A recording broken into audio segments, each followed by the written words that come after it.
Muy buenas noches, saludos y bendiciones. Soy el apóstol Elio Franco desde Varinas. Para mí es un gusto, es un honor, es un placer, es una bendición de Dios poder comunicarme con ustedes a través de este recurso tecnológico. Quiero saludar de manera muy especial a mi gran amigo y hermano el pastor Gerson Veloz, a su amada esposa Patricia y a toda la iglesia El Cordero. Les envío este video participando de este tiempo de enseñanza, de formación y de entrenamiento con respecto al tema de la guerra espiritual, atendiendo a algunas preguntas, inquietudes que me han sido formuladas. Voy a tratar de responder a la brevedad posible con la ayuda preciosa del Espíritu Santo de Dios y tomando como guía,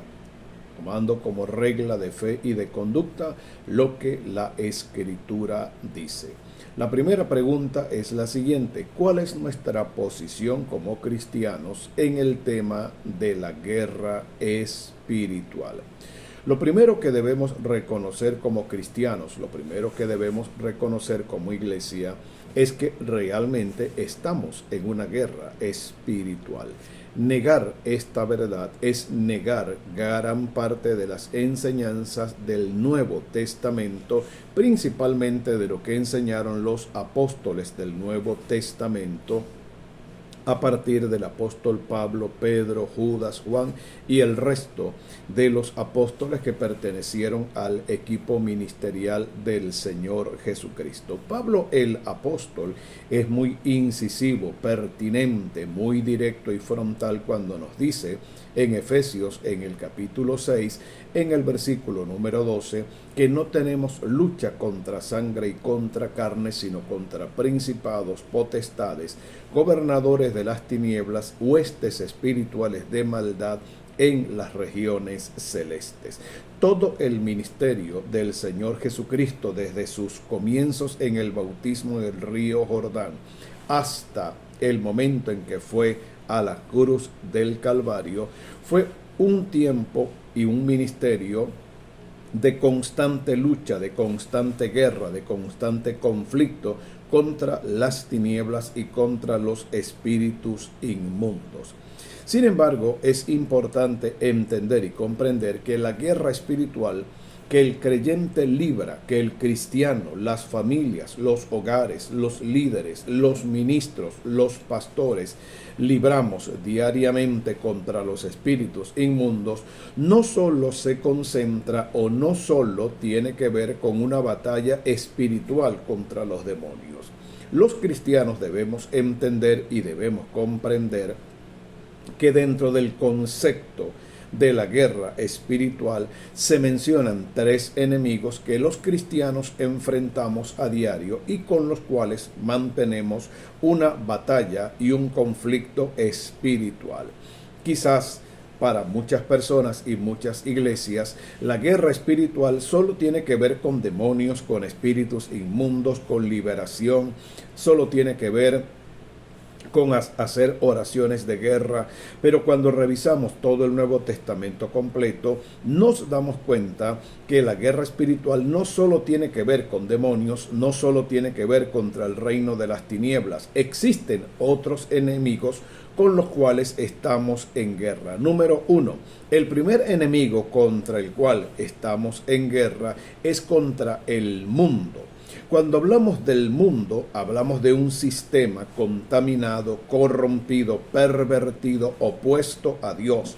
Hablamos de un sistema político, hablamos de un sistema económico, hablamos de un sistema de comunicación, un sistema cultural, un sistema con valores anticristianos. Hablamos del arte, la ciencia, la tecnología, los medios de comunicación, las redes sociales, la internet, el Twitter, el Instagram. Hablamos del TikTok, hablamos de todos los medios tecnológicos, y cuando revisamos el contexto de lo que significa mundo en las escrituras, nos damos cuenta que todo ese sistema es anticristiano, está alimentado por antivalores, está sustentado por filosofías, paradigmas, estructuras de pensamiento, formas de vida, contra estilos de vida que van totalmente opuestos a lo que la palabra del Señor enseña y a lo que dice la Biblia. La Escritura dice en la primera carta del apóstol Juan, en el capítulo 2, versículo 15 y 16, que por favor le pido que puedan ustedes leer allí en sus Biblias en este momento. La Escritura dice que no debemos amar al mundo ni las cosas que están en el mundo. Porque si alguno ama al mundo, el amor del Padre no está en él. El mundo representa todo un sistema que trata constantemente de seducirnos, envolvernos, contaminarnos y hacernos ver y entender que lo malo es bueno y que lo bueno es malo. El mundo representa, al igual que en los tiempos de Lot, representa a Sodoma y a Gomorra. Dios le dijo a este gran hombre de Dios en el libro del Génesis capítulo 19 que huyera de Sodoma y de Gomorra y que no mirara hacia atrás. Sin embargo, lamentable y tristemente, la esposa de Lot cometió un gran error. La esposa de Lot miró hacia atrás y quedó convertida en estatua de sal. Por eso en el Evangelio de Lucas, en el capítulo 17, Jesucristo nos dio una tremenda enseñanza acerca de acordaos de la mujer de Lot. El apóstol Pablo en Romanos en el capítulo número 12 nos dice: no os conforméis a este siglo, a este mundo, sino transformaos por medio de la renovación de vuestro entendimiento, para que comprobéis cuál sea la buena voluntad de Dios, agradable y perfecta. La Escritura nos enseña claramente que estamos en guerra contra ese mundo, contra ese sistema envolvente, contra ese sistema contaminante, porque no vivimos en el cielo, vivimos en el mundo. Por lo tanto, debemos tener la fe, la confianza, la certeza, la seguridad y la convicción que si la Escritura nos dice que no nos acomodemos, que no nos conformemos, que no nos amoldemos al mundo y que nos mantengamos a raya, nos mantengamos alejados de ese sistema del mundo, eso significa que estamos en guerra contra ese mundo. La música que ese mundo oye, las películas violentas que ese mundo exhibe, las modas que ese mundo exhibe, la cultura, el estilo de vida, las drogas, el licor, las redes sociales, los contenidos que se descargan en esas redes sociales. El creyente debe entender que todo ese sistema es contrario a lo que la Biblia enseña. Hay una gran presión espiritual de parte del mundo para tratar de seducir, para tratar de arrastrar, para tratar de contaminar y tratar de sacar a la iglesia del propósito divino. Nuestros jóvenes son quizás las personas más vulnerables y son quizás las personas que más fácilmente se dejan arrastrar por la presión del mundo, porque la educación secular que el mundo ofrece es una educación secular anticristiana, es una educación secular que se opone a Dios. A nuestros jóvenes se les enseña que somos productos de la evolución, que venimos del mono. A nuestros estudiantes se les enseña que la ciencia es el Dios de este mundo y de este siglo, y que la ciencia tiene la respuesta para todas las necesidades y las situaciones existenciales de la raza humana. La Escritura nos dice que hemos vencido al mundo a través de nuestra fe. El apóstol que escribe a los Hebreos nos dice: puestos los ojos en Jesús, el autor y consumador de la fe. Todos tenemos que tomar una decisión diaria, constante, permanente. O nos amoldamos al mundo, o nos acomodamos al mundo, o nos ajustamos al mundo, o nos dejamos arrastrar por el mundo y dejamos de lado nuestra fe, nuestras convicciones, nuestra confianza en el Señor, o tomamos una decisión de, aunque vivimos en el mundo, participamos del mundo, no nos dejamos contaminar por lo que el mundo ofrece, no nos dejamos contaminar por el sexo, no nos dejamos contaminar por el mundo, sus influencias, su propaganda, sus modas, su cultura y su manera de ser. Cada cristiano tiene que entender que no pertenecemos al mundo, que le pertenecemos al reino de Dios.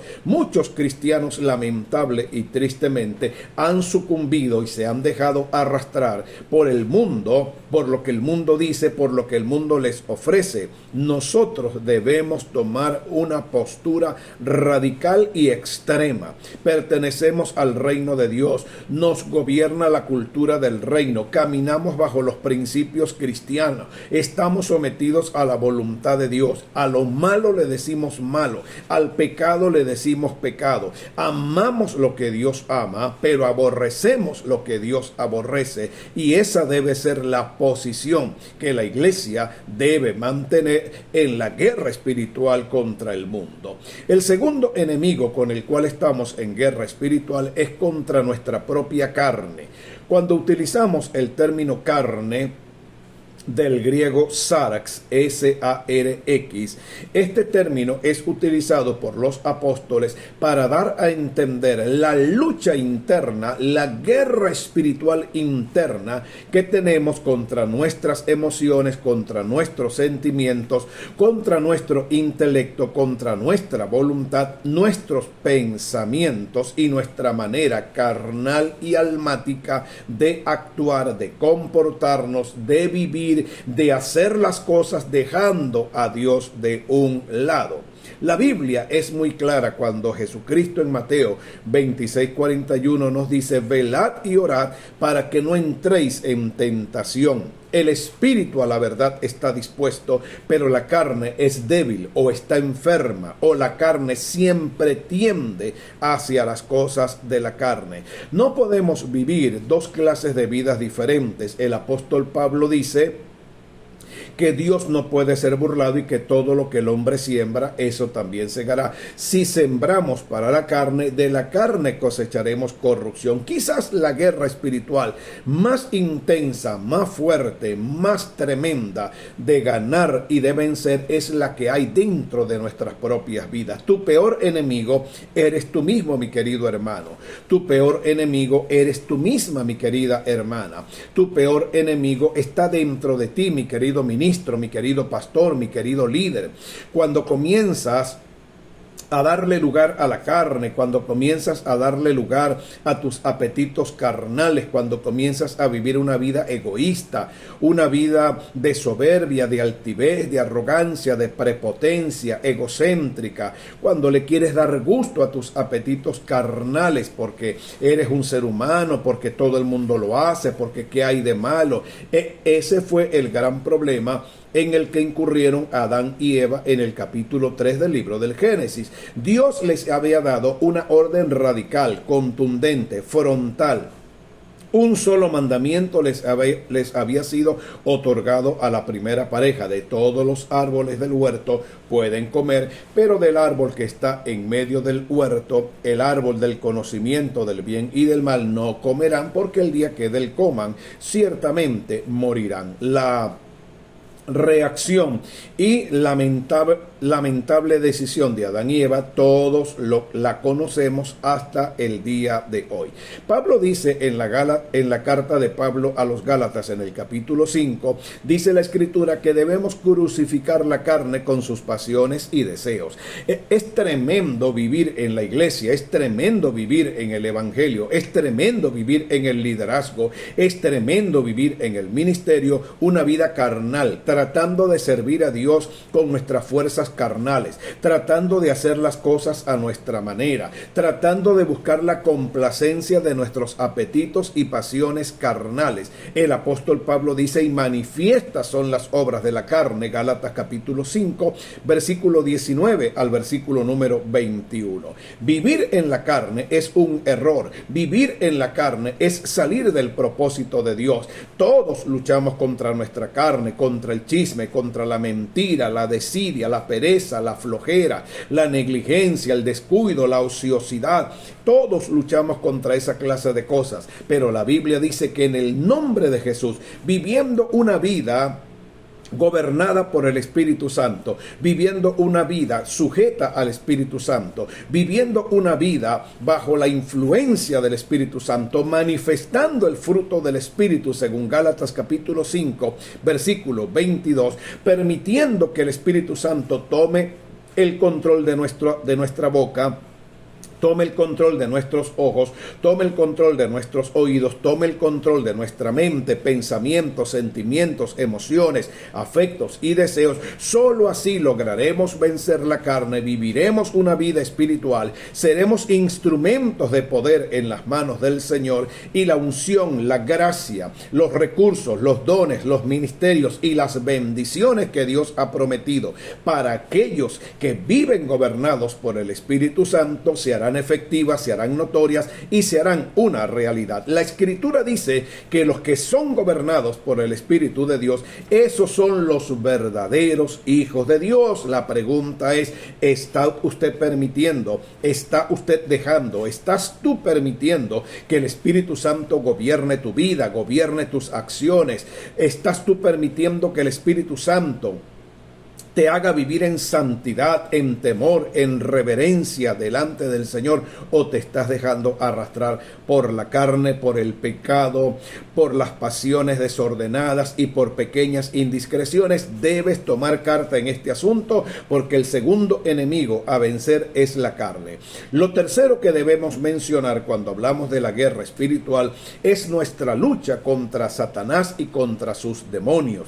Eso está claro en la Biblia. El apóstol Pedro, en la primera carta, en el capítulo 5, versículo 8, nos dice: sed sobrios y velad, porque vuestro adversario el diablo, como león rugiente, anda buscando alrededor a quien devorar. Santiago el apóstol, en el capítulo 4, versículo 7, nos dice: someteos pues a Dios, resistid al diablo y huirá de vosotros. Satanás y sus demonios van a tratar constantemente, de manera constante, perenne, insistente, repetitiva, no importa cuántos años usted tenga en el evangelio o en el ministerio, no importa cuántas experiencias maravillosas y gloriosas usted haya tenido con el Señor, no importa cuántos versículos de la Biblia conozca y no importa cuántas oraciones y ayunos haya hecho, siempre habrá un ataque continuo, un ataque permanente. Desde que Jesús comenzó su ministerio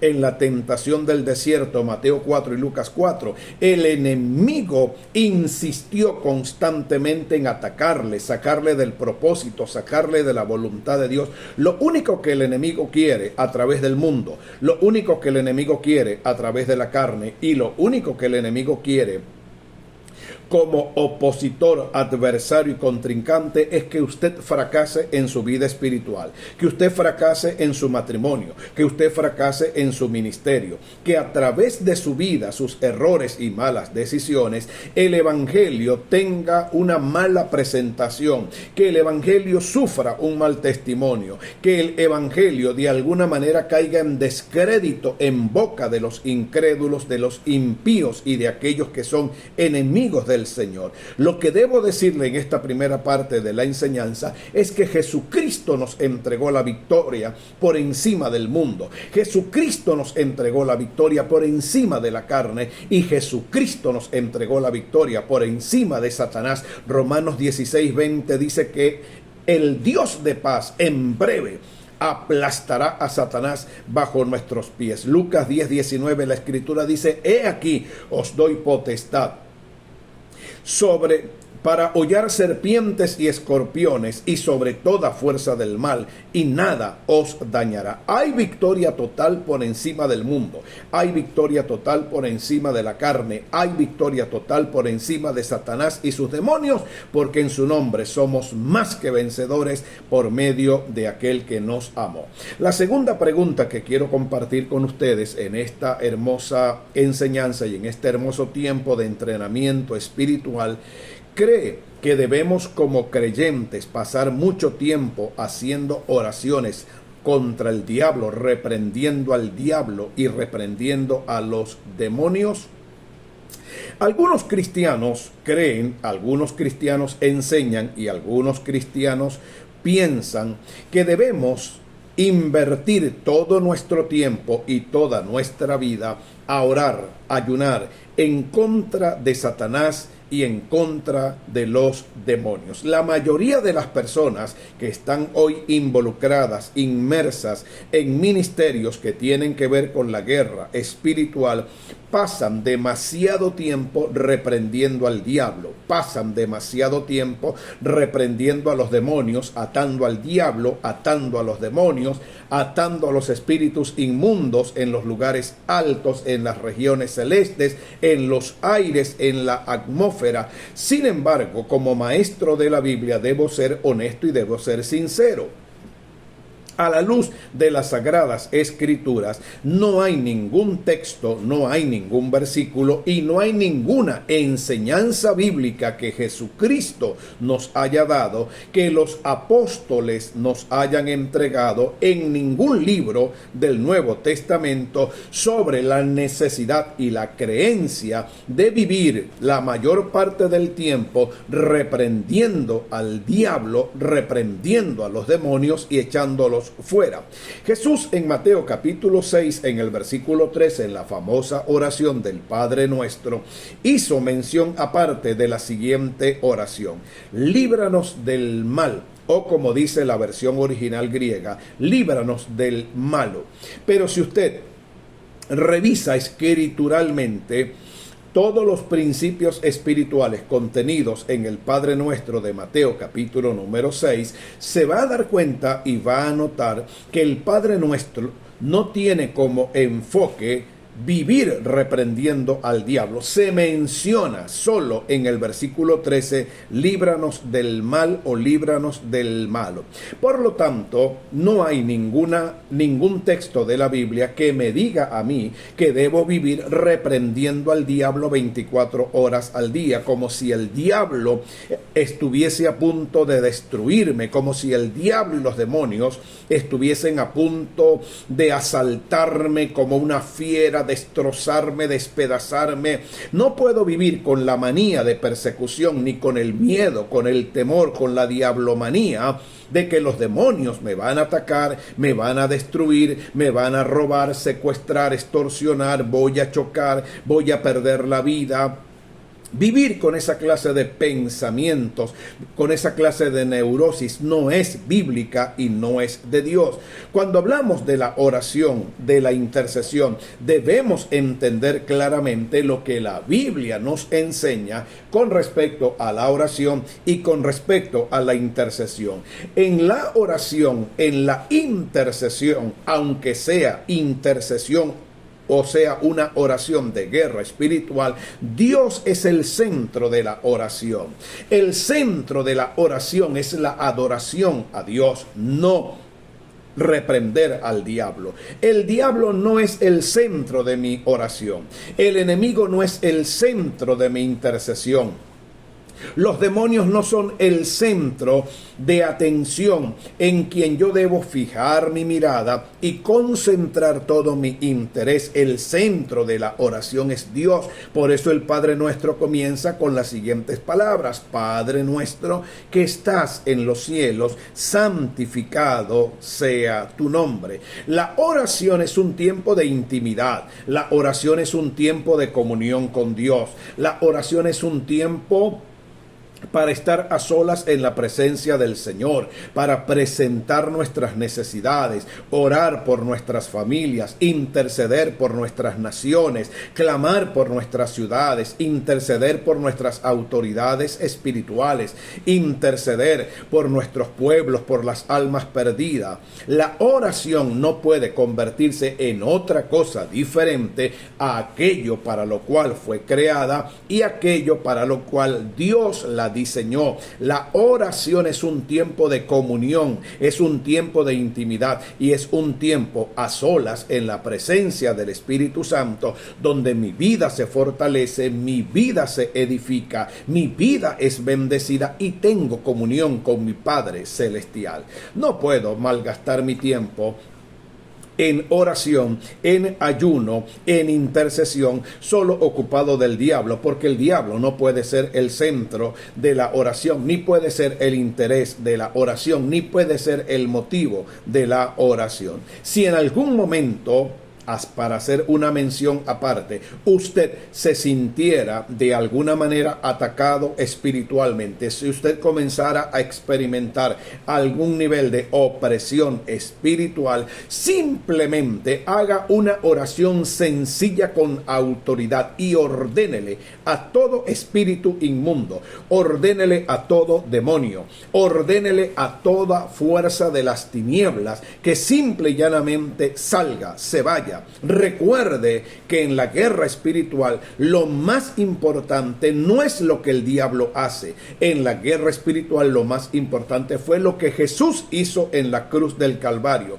Y en la cruz del Calvario, según lo que enseñan las Escrituras, Jesucristo venció, derrotó, desnudó y nos entregó en total derrota a Satanás y a sus demonios, conforme a lo que enseña Pablo a los Colosenses en el capítulo 2, versículo 15 al versículo 17. En el Evangelio de Marcos, capítulo 16, versículo 17, Jesucristo dijo: en mi nombre echarán fuera demonios. Tenga mucho cuidado, mucho balance y mucho equilibrio. No se desenfoque de lo que realmente debe ser un tiempo de oración, de intimidad, un tiempo valioso de comunión con el Espíritu Santo, malgastando sus fuerzas y energías solo reprendiendo al diablo y reprendiendo a los demonios. La oración no se hizo para eso. La tercera pregunta que vamos a responder en esta noche es la siguiente: ¿cree que debemos como creyentes constantemente ser sometidos a sesiones de liberación? Esto es un extremo muy peligroso y con mucha preocupación como pastor y como maestro de la Biblia. Lo he visto y lo he notado en muchas congregaciones donde se han entregado más a la guerra espiritual, a la liberación de demonios, a echar fuera espíritus inmundos, que a doctrinar, formar, entrenar, capacitar y dar herramientas bíblicas para que la gente aprenda a vivir en libertad y aprenda a vivir en liberación constante y permanente. Jesús dijo: si el Hijo os libertare, seréis verdaderamente libres. Y luego añadió: conoceréis la verdad y la verdad os hará libres. Debemos entender y debemos comprender que un cristiano verdadero, un creyente que ha nacido de nuevo, una persona que ha sido regenerada por el Espíritu Santo, un cristiano, una cristiana que es el templo y la morada del Espíritu Santo de Dios, no puede ser poseído, no puede ser tomado y no puede ser gobernado por demonios. Eso es imposible y eso no tiene asidero ni fundamento bíblico en el Nuevo Testamento. Nunca la posesión demoníaca, nunca las ataduras demoníacas en el Nuevo Testamento, después del sacrificio de Cristo en la cruz, después de su muerte, resurrección y después que su sangre poderosa fue derramada, nunca los apóstoles mencionaron, vincularon, relacionaron la posesión demoníaca con los creyentes, con los hijos y las hijas de Dios nacidos de nuevo, regenerados por el Espíritu Santo, que son el templo y la morada del precioso Espíritu de Dios, conforme a 1 de Corintios capítulo 6, versículos 19 y 20. Un cristiano verdadero, auténtico y genuino nunca va a ser poseído por un demonio, nunca va a andar endemoniado y no va a necesitar ningún tipo de sesión de liberación para sacarle los demonios que tiene encima, porque eso es imposible. No pueden cohabitar, no pueden convivir dos espíritus distintos en una misma vida que ha sido limpiada, comprada a precio de sangre y que le pertenece a Dios. Ahora bien, si un cristiano está pasando por momentos de dificultad espiritual, desgano espiritual, opresión espiritual, le cuesta orar,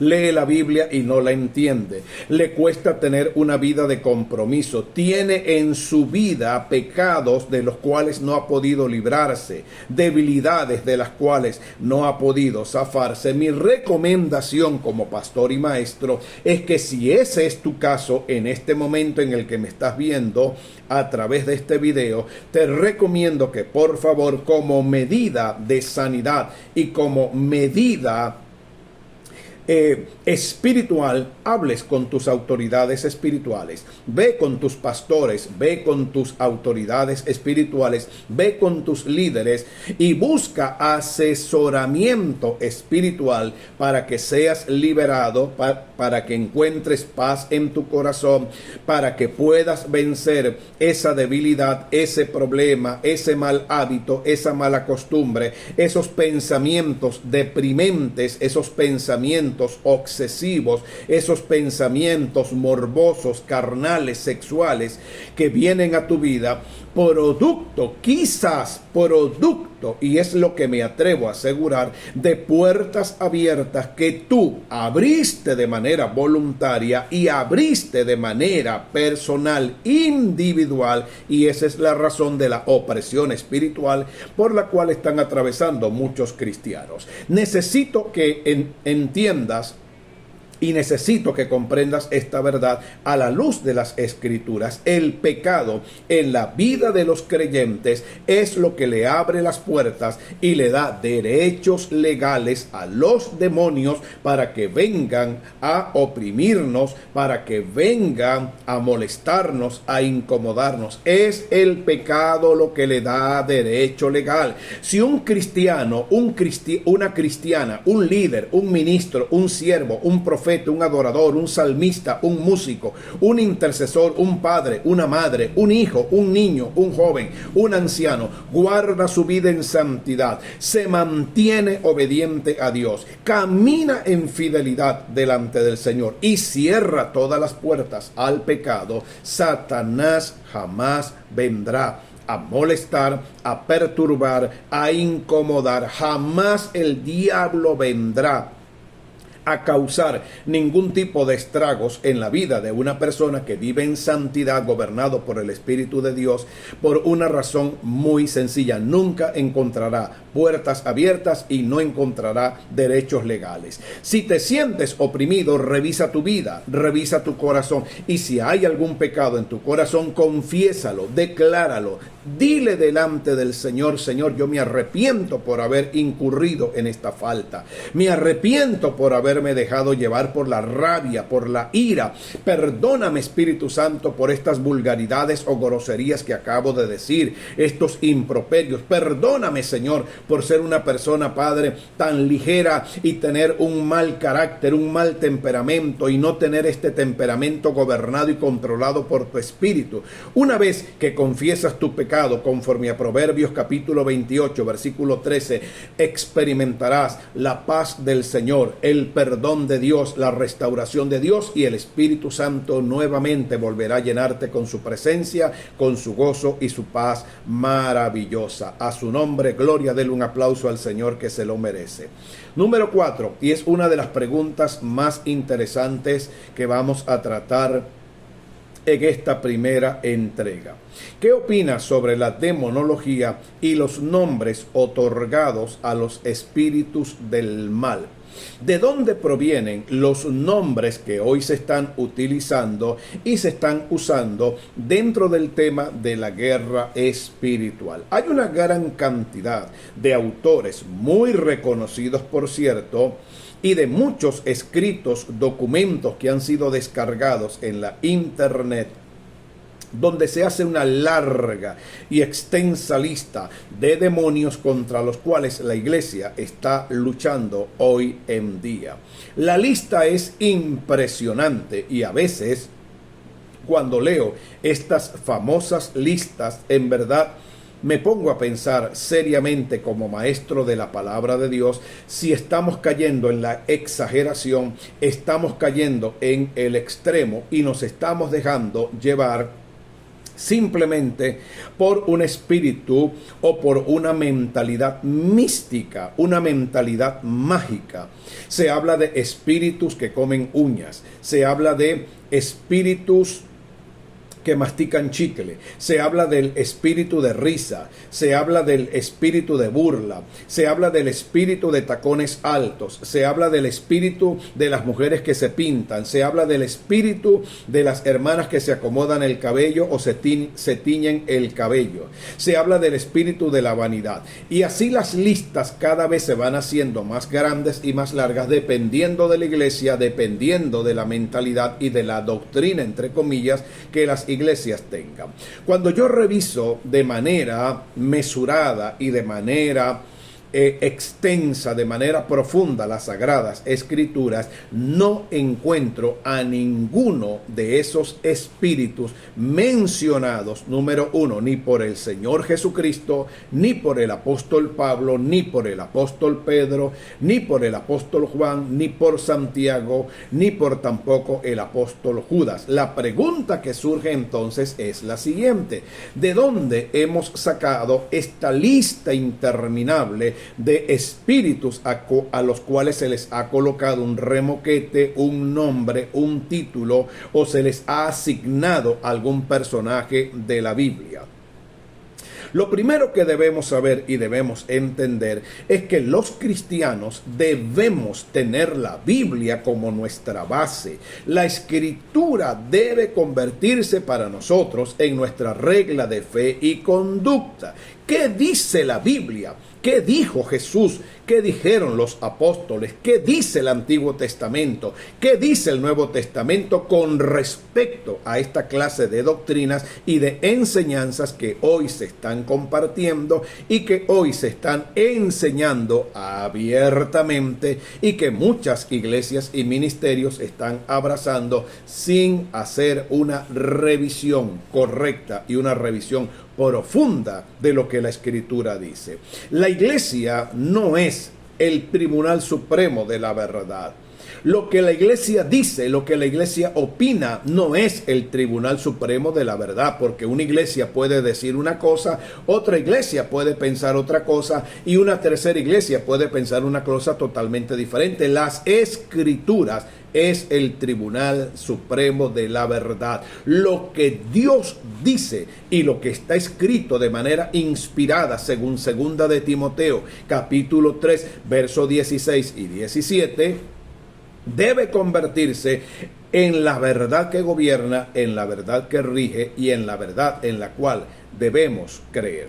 Por ejemplo, no se menciona en ninguna parte el espíritu de Jezabel, no se menciona en ninguna parte el espíritu de Caín, no se menciona en ninguna parte el espíritu de Absalón, no se menciona en ninguna parte de las Escrituras el espíritu de Acab. Pero pastor, me gustaría hacerle una pregunta. Muy bien. Hágame la pregunta: ¿por qué se habla tanto de estos espíritus que están operando en la iglesia? ¿Por qué se habla tanto de estos espíritus contra los cuales están luchando los creyentes hoy en día?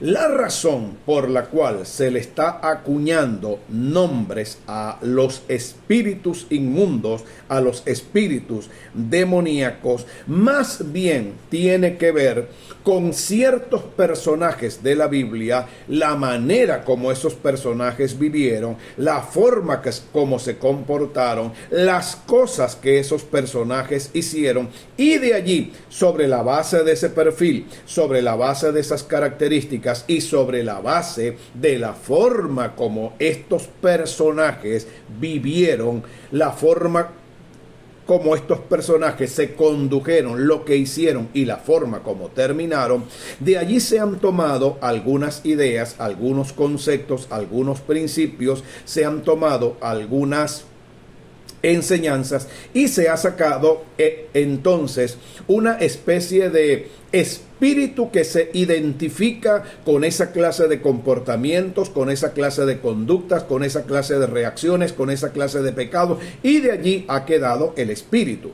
Por ejemplo, Si nos dedicáramos a estudiar un poco acerca de la vida de Jezabel, que se menciona en las Escrituras, una reina pagana, esposa de un rey de Israel llamado Acab, en el primer libro de los Reyes, nos vamos a dar cuenta que esta mujer tiene algunas características predominantes, algunas características bien resaltantes.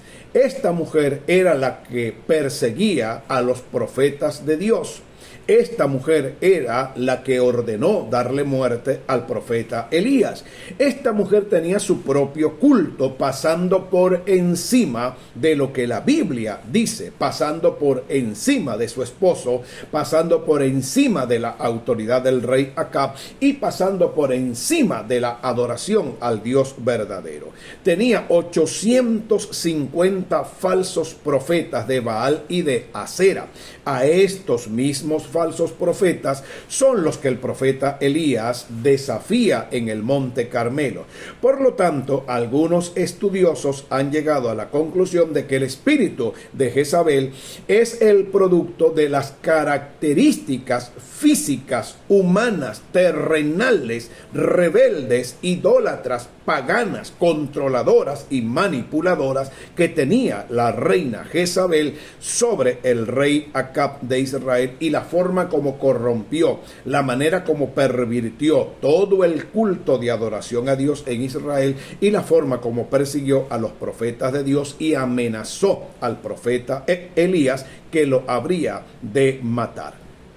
Por lo tanto, haciendo un perfil y un análisis acerca de Jezabel, entonces se ha llegado a la conclusión que donde quiera que se manifiesten personas, cristianos, creyentes, líderes, ministros, esposas, mujeres manipuladoras, controladoras, donde quiera que haya un espíritu de control sobre la gente, un espíritu de religiosidad, un espíritu de manipulación, división, rebeldía, falta de sujeción, falta de respeto a la autoridad, el deshonrar a la autoridad de Dios, perseguir a los profetas de Dios, levantar falsos testimonios contra los hombres y las mujeres de Dios, donde quiera que se manifiesten este tipo de situaciones, este tipo de anomalías y este tipo de conductas dañinas, nocivas, carnales, este tipo de conductas perversas, entonces estaríamos al frente de un espíritu de Jezabel.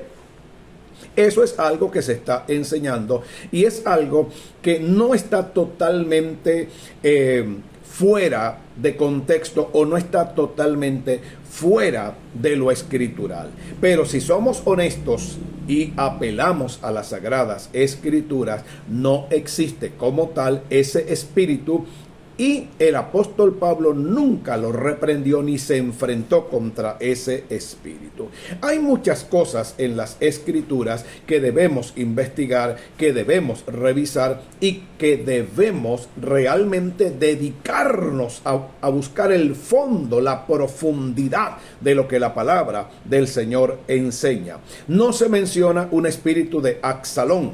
Sin embargo, cuando estudiamos el perfil y estudiamos las características, el comportamiento, la conducta y la forma como este joven se levantó contra su padre, se rebeló contra su padre, la forma como iba seduciendo, enamorando, la manera como iba endulzando a la gente para ganarse el favor de la gente y ponerlos en contra del rey David, que era su padre, el rey ungido por el Señor, entonces llegamos a la conclusión de que el espíritu de Absalón opera en el corazón de los líderes que quieren ser promovidos, en el corazón de aquellas personas que quieren tener ascensos, que quieren tener promociones en la iglesia, y los buscan de cualquier forma, de cualquier manera, engañando a la gente, seduciendo a la gente, enamorando a la gente y preparando el ambiente para una división, preparando el ambiente para traer fractura, rompimiento, quebrantamiento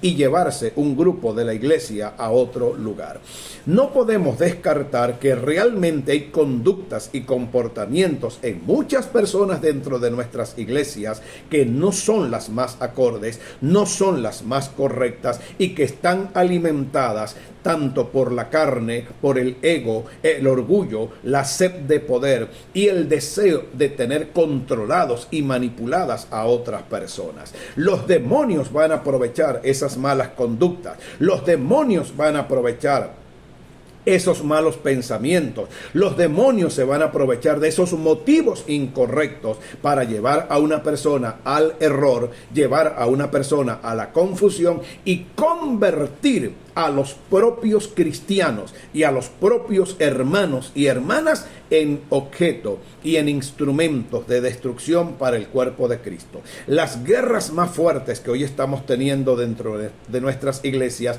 no es la guerra que viene desde afuera hacia adentro. Las guerras más fuertes que estamos teniendo son las que están ocurriendo dentro de nuestras propias congregaciones por personas, por hombres, por mujeres que después de muchos años lamentablemente han escuchado la voz del enemigo como Adán y Eva y se han dejado arrastrar. Por eso la guerra espiritual más importante que usted debe pelear y debe ganar y debe vencer es la guerra que está dentro de usted. Es la guerra que está dentro de su propio corazón. El apóstol Pablo, en la segunda carta a los Corintios, en el capítulo 10, versículo 3 en adelante, dice que debemos llevar cautivo todo pensamiento a la obediencia a Cristo, porque la mente humana es el terreno, es el lugar donde se lleva a cabo la batalla espiritual. Viva una vida gobernada para Dios, viva una vida entregada para el Señor, tenga un corazón sano y cuando usted sienta que hay algo dentro de su corazón que no está alineado con el Señor, pídale perdón al Señor, entréguele sus debilidades al Espíritu Santo de Dios, pídale con humildad al Espíritu Santo del Señor que gobierne su vida, nunca se convierta en un elemento de destrucción para el cuerpo de Cristo, nunca se convierta usted en un elemento de perturbación para la iglesia del Señor. No se levante contra sus hermanos, no se levante contra sus pastores, no se levante contra sus autoridades espirituales. Sea fiel a su esposa, sea fiel a su cónyuge, vive en una vida de santidad, apártese del pecado. Y si usted experimenta que su vida está debilitada y que el mundo, la carne, los demonios lo están arrastrando al pecado, haga lo mismo que hizo José. Huya, por favor, y busque ayuda espiritual en el nombre de Jesús de Nazaret. Espero que esta corta intervención les haya podido servir de ayuda espiritual y les sirva de complemento y les sirva de fundamento doctrinal. Desde mi hogar aquí en Barinas, desde la comodidad de mi casa con mi familia, les bendigo en el nombre del Señor Jesucristo. Para la próxima tendremos otra entrega, responderemos a otras preguntas en el nombre del Señor Jesucristo. Saludos a mi pastor, el hermano Gerson, saludos a Patricia, saludos a su hermosa familia. Iglesia, les amamos y les bendecimos y esperamos visitarle en una próxima oportunidad. Shalom es paz. Bendiciones.